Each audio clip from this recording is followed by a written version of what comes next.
Assalamualaikum warahmatullahi wabarakatuh. Saudara-saudara, kali ini kita akan membahas komponen kamus. Komponen kamus ini sebenarnya sudah kita diskusikan pada video sebelumnya, namun masih berupa garis besar, dan pada kesempatan kali ini kita akan bahas lebih detail, dan itu nanti akan menjadi tugas pertama saudara-saudara dalam rangka penyusunan kamus mini bahasa daerah. Oleh karena itu, silakan disimak penjelasan berikutnya dengan sebaik-baiknya. Saudara-saudara, sebagaimana yang pernah kita bahas, kegiatan pertama yang harus dilakukan dalam rangka menyusun sebuah kamus adalah perencanaan kamus. Nah, perencanaan inilah yang harus saudara-saudara lakukan pada kesempatan kali ini.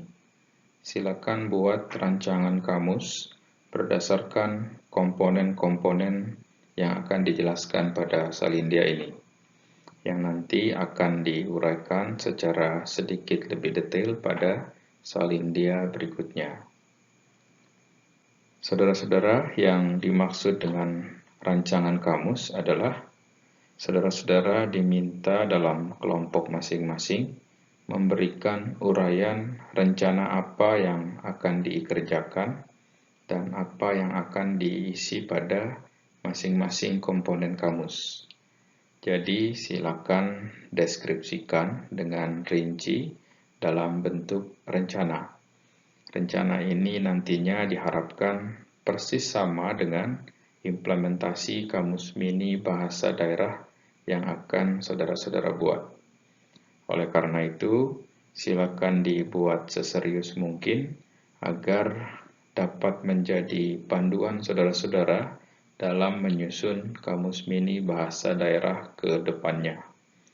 Nah, komponen-komponen yang akan saudara-saudara deskripsikan nanti yaitu halaman sampul, halaman tim penyusun, daftar isi, kata pengantar, pendahuluan, petunjuk penggunaan, daftar lema dan sublema, informasi gramatikal, informasi semantik, serta indeks dan appendix. Kita akan bahas satu persatu pada salindia berikutnya. Yang pertama adalah halaman sampul. Pada halaman sampul ini silakan saudara-saudara kreasikan sedemikian rupa dengan minimal terdapat hal-hal berupa judul kamus yang akan disusun, kemudian penerbitnya siapa, dan kapan tahun terbitnya. Ingat, sebagaimana yang ditegaskan tadi, saudara-saudara diminta menguraikan dalam bentuk rencana. Oleh karena itu, silakan jelaskan apa yang akan saudara-saudara buat pada bagian halaman sampul ini. Begitu pula pada bagian lain nantinya. Yang kedua adalah halaman tim penyusun. Silakan juga dikreasikan sedemikian rupa. Minimal saudara-saudara harus merencanakan pertama susunan tim penyusunnya. Susunan tim penyusun ini tentu saudara-saudara dalam kelompok yang nanti bisa saudara kreasikan dengan pembagian tugas tertentu yang secara terorganisasi membantu penyusunan kamus ini. Kemudian yang kedua adalah edisi dan cetakan. Ya, edisi keberapa, cetakan keberapa, silakan dikreasikan. Dan yang ketiga adalah penerbit dan alamat penerbit. Jadi silakan dipastikan di halaman tim penyusun ini minimal terdapat 3 hal tersebut.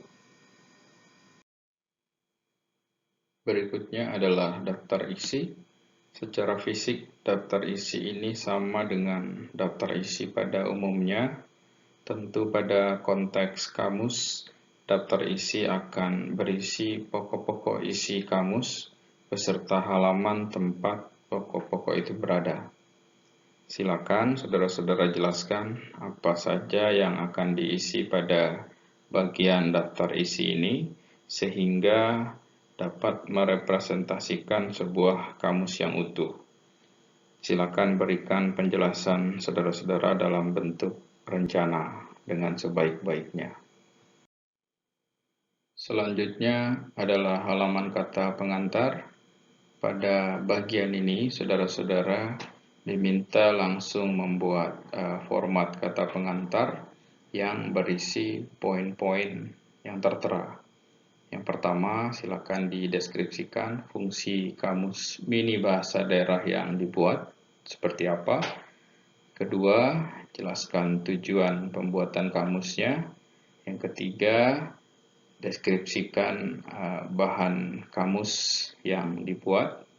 Bisa mendeskripsikan data-data atau hal-hal lain yang secara teknis berhubungan dengan bahan kamus. Yang keempat, uraikan batasan dan cakupan kamus yang dibuat. Yang kelima, target golongan pengguna kamus, ya, untuk siapa kamus ini dibuat, ya, peruntukannya.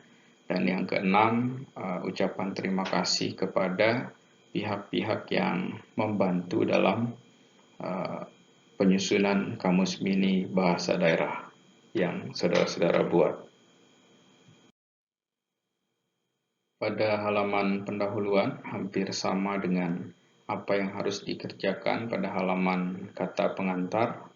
Saudara-saudara diharapkan langsung membuat format pendahuluan ini yang berisi uraian-uraian berdasarkan poin-poin yang tertera. Tentu pendahuluan merupakan pengantar, ya, penjelasan pengantar bagi pengguna kamus. Nanti di bagian pendahuluan ini silakan diuraikan latar belakang mengapa kamus itu disusun, kemudian ditegaskan kembali tujuan penyusunan kamus yang disusun. Yang ketiga, garis-garis besar isi kamus yang saudara susun. Dan yang keempat, manfaat kamus tersebut. Berikutnya, petunjuk penggunaan. Saudara-saudara dalam membuat perencanaan mengenai petunjuk penggunaan ini dapat dibantu dengan menjawab pertanyaan-pertanyaan yang tertera di salindia. Misalnya yang pertama, informasi apa yang dapat ditemukan di dalam kamus. Untuk menjawab hal tersebut, tentu saudara-saudara harus memberikan petunjuk kepada pengguna kamus untuk mendapatkan informasi tersebut.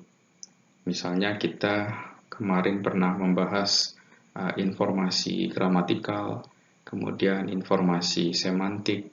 Nah, ketika kita menjawab informasi apa yang dapat ditemukan dalam kamus, berarti di petunjuk penggunaan tersebut tentu akan ada uraian berupa bagaimana pengguna kamus bisa terbantu untuk mendapatkan informasi tersebut. Yang kedua, bagaimana informasi itu disusun. Nah, saudara-saudara tentu jelaskan jawaban pertanyaan ini. Penjelasannya berupa bagaimana susunan data, ya, baik lema maupun sublema yang ada di dalam kamus tersebut bisa diakses dan dinikmati oleh pengguna kamus dengan baik. Yang ketiga, bagaimana komponen informasi itu dihubungkan. Kata kuncinya adalah hubungan. Kemarin kita pernah bahas misalnya struktur rujuk silang, ya, hubungan antara satu lema dengan lema yang lain. Bisa juga dalam bentuk sinonimi, ya, dan hal-hal lain yang mencerminkan hubungan antar lema atau sublema. Yang keempat adalah cara atau teknik pencarian informasi secara cepat. Pada struktur akses kemarin misalnya saudara-saudara sudah diterangkan bagaimana pengguna itu bisa mengakses, ya, atau mencari sebuah data di dalam kamus dengan cepat. Tidak hanya pencarian terkait dengan lema atau sublema, tetapi juga pencarian apapun yang dibutuhkan oleh pengguna. Nah, untuk membantu pada bagian petunjuk penggunaan, saudara-saudara juga bisa merujuk ke petunjuk penggunaan Kamus Besar Bahasa Indonesia edisi kelima sebagai pembanding. Bisa juga diikuti secara keseluruhan, bisa juga dipilih-pilih sesuai dengan kamus mini bahasa daerah yang akan saudara-saudara susun. Mengikuti secara keseluruhan tentu tidak bisa karena kita harus menyesuaikan jenis kamus, terutama batasan data yang akan mengisi kamus tersebut. Oleh karena itu, silakan dipilih-pilih nanti petunjuk apa saja yang saudara-saudara butuhkan, kemudian silakan diuraikan ya dalam bentuk rencana sebagaimana yang telah dijelaskan pada bagian sebelumnya. Berikutnya daftar lema dan sublema. Pada bagian ini silakan diuraikan rencana daftar lema dan sublema dari A sampai Z. Nanti silakan diuraikan bagaimana susunannya, ya, bagaimana posisi lema sublema, ya, hubungan di antara keduanya. Namun yang patut menjadi catatan, saudara-saudara diminta secara keseluruhan, ya, apapun yang ada di dalam kamus mini bahasa daerah yang saudara-saudara buat, semuanya harus tersusun secara alfabetis, ya, baik lema, kemudian sublemanya, bentuk turunan, gabungan kata, polisemi, maupun homonimi. Ya. Jadi apapun yang ada di dalam kamus tersebut yang menjadi uraian penjelasan lema secara teknis, silakan diuraikan atau dijelaskan dalam bentuk rencana menggunakan susunan yang alfabetis. Nah, saudara-saudara, dalam rangka penyusunan kamus mini bahasa daerah, kita akan memanfaatkan 200 kosakata dasar Swades.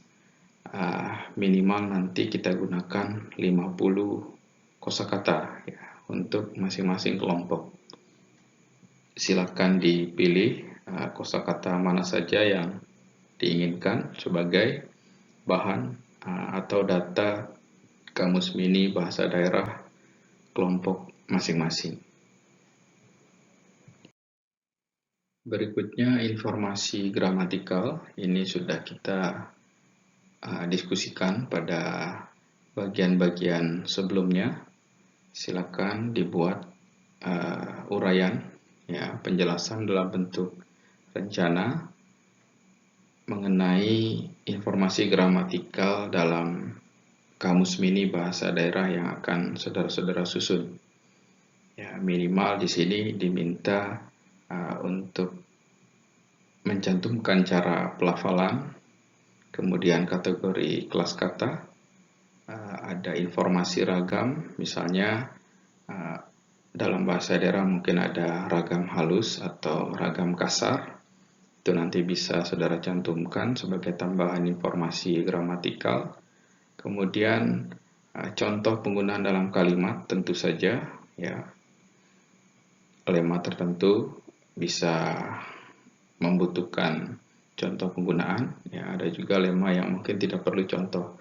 Namun pada kesempatan ini saudara-saudara diminta untuk membuat semua lema itu ada contoh penggunaannya dalam kalimat. Berikutnya silakan diuraikan, ya, soal rencana mengenai bentuk turunan serta gabungan kata yang dimungkinkan berdasarkan lema yang sedang dibahas. Terakhir adalah informasi semantik. Pada bagian ini silakan diuraikan rencana saudara-saudara mengenai definisi lema dan sublema, nanti bagaimana disusun, ya. Kemudian jika ada bentuk polisemi ataupun homonimi, juga silakan diterangkan. Tentu saudara-saudara untuk bisa menguraikan hal ini harus dilihat dahulu data-data berupa 200 kosakata dasar Swades yang 50 di antaranya akan saudara-saudara pilih menjadi data kamus mini bahasa daerah yang akan saudara-saudara susun. Baiklah saudara-saudara, hal-hal yang harus saudara-saudara lakukan telah disampaikan dari bagian awal sampai dengan yang tertera di bagian penutup ini. Silakan dikerjakan dan dikumpulkan nanti secara berkelompok. Kelompok yang digunakan tentu kelompok yang telah terbagi di awal-awal perkuliahan kita. Sebagai catatan penutup, pada masing-masing komponen tadi ada disebutkan standar minimal yang harus ada atau poin-poin minimal di masing-masing komponen. Nah, poin-poin minimal tadi sebenarnya hanya membantu saudara-saudara dalam menjelaskan atau menguraikan rencana di setiap komponen. Di luar itu, saudara-saudara sebenarnya diharapkan mengkreasikan atau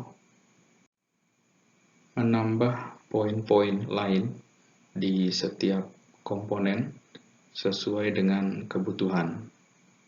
Jadi, uraian saudara-saudara nantinya di setiap komponen tidak terbatas pada poin-poin yang diterangkan dalam salindia ini.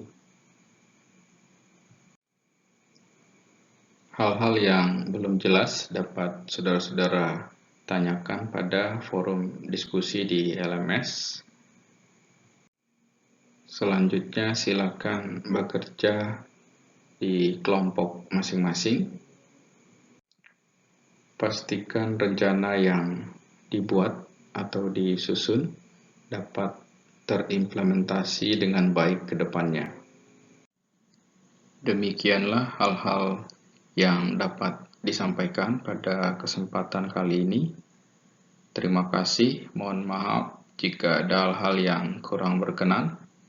Sampai berjumpa di pertemuan berikutnya. Assalamualaikum warahmatullahi wabarakatuh.